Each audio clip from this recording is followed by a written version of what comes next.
beautiful, another day in beautiful New York, 30-degree day. I've tuned this car over a couple years. He added a Verticooler today.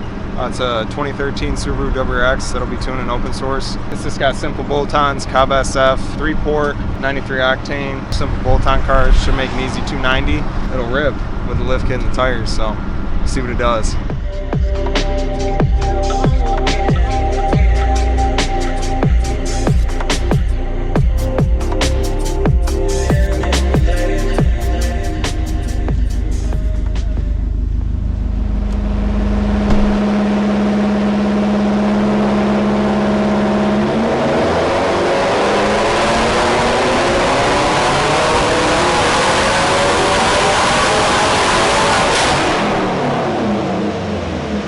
That was 16.5 pounds, made 270. 6,000 RPM. We can crank it up a little bit since it's got a verticooler. Keep the IATs nice and cool, mid-range.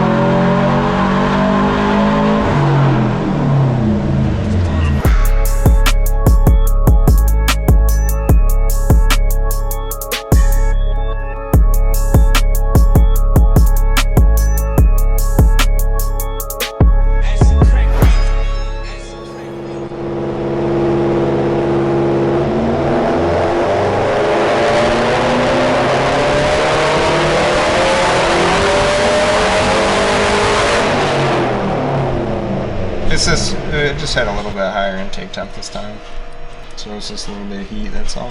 7 horsepower. But it looks good, feeling's good. The white was the previous run before this, and the light blue is the one I just did. It just knows a little bit up top, that's all. It's fine. But it's just nice and smooth. And then I picked up a little bit on the bottom. That's pretty much where I like to leave them on injector, because you start 95%, it's this out. The injectors are static, so it's a really good spot to leave these cars. And they'll live forever, as long as you don't have VF turbo issues. Yeah, it just stocked, I mean, over hundreds of thousands of miles, you just get warm, and then journal bearings start getting tore up, and then you have a turbo failure, and then usually that leads into most of the time getting in the engine. And so as long as you just maintain it, change the oil, and run 93, and you don't have a problem. The green was what his tune was before. I already tuned the car, but he put a verticooler on it. With a plastic intake, I don't like pushing too hard, because I've seen the intakes peel off, because they're just like a crimp type of connect, just like the radiators. And I'm sure everybody's seen the radiators, but the crimp connects, they just start like leaking over time. Yeah, so I don't want to add all that boost on the plastic intake manifold if it's just gonna bust, so I just try to keep it conservative. I just added a little bit of boost, a little bit of timing, and then as soon as I'm out of injector, usually I leave it there, and that's right, 290, you know. Like I said, the green line is what it was before, what it came in on, like 270-ish. Like I said, I tuned the car before with the plastic intake manifold. He just threw the verticooler on it. And basically, I'm just pushing it a little bit more with just a little bit more boost, and then I was able to add some timing. So that's where you get that like 20 horsepower gain throughout, all the way from 3,500 all the way out, 6,500, 270, 290, and then 280, 260. 244, 260. It's pretty much 20 horsepower gain. The colder air, it's more dense. As it gets cooler out, the air is more dense, there's more oxygen in it. So like if you're running the same boost, colder air, colder intake temps, colder post-intercooler temps, it's gonna require more fuel. So usually it's about, I don't know, I think I had 65-degree intake temps here. So once you get out on 20-degree stuff, you know, you'll be at the limit. I've tuned so many of these bolt-on cars, it's not even funny, and I've had probably like 8 or 9 of my own that it's pretty hard on, so I like to leave them here without an issue.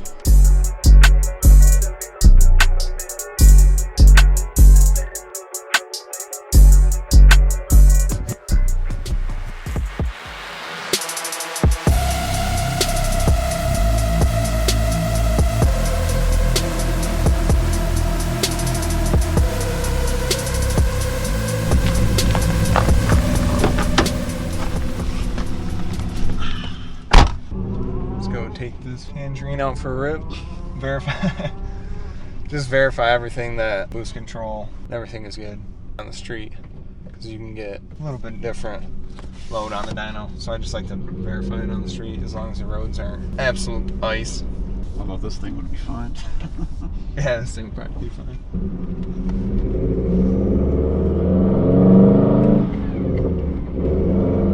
Sorry, this clutch is weird.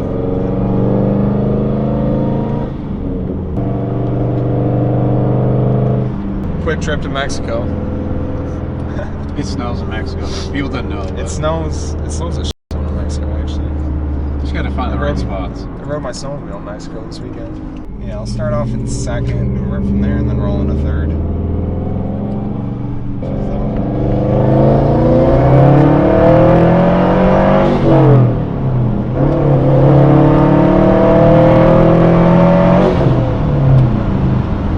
Nice.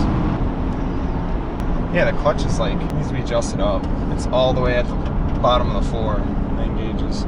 It's like, it's all the way at the bottom of the floor. I was like still pushing the clutch down, trying to find third. I was just like, that.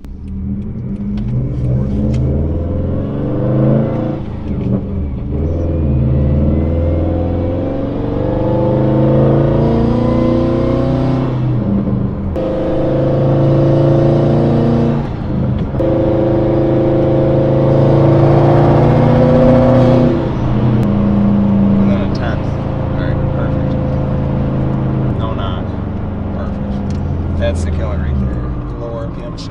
The lower RPMs when you're like bogging on it. Yeah, the low RPM is when the piston speed's really low. Foot to the floor all the way in at 4th, 5th gear. You know, 3,000 RPM. It's very stressful on the bottom end because the piston dwells. It sees that torque for much longer than it does at high RPM. And combustion events are like in half the amount of time, from 3,000 to 6,000 RPM. So if you're like low RPM, hard on your WRX, you know, that can induce knock easily, and pistons, brakes, you know, bust top rod bearings, spins bearings, stuff like that. So I just make sure if people are gonna do it that it's nice and soft there, so it's not such a hard hit on the bottom end, so it lasts.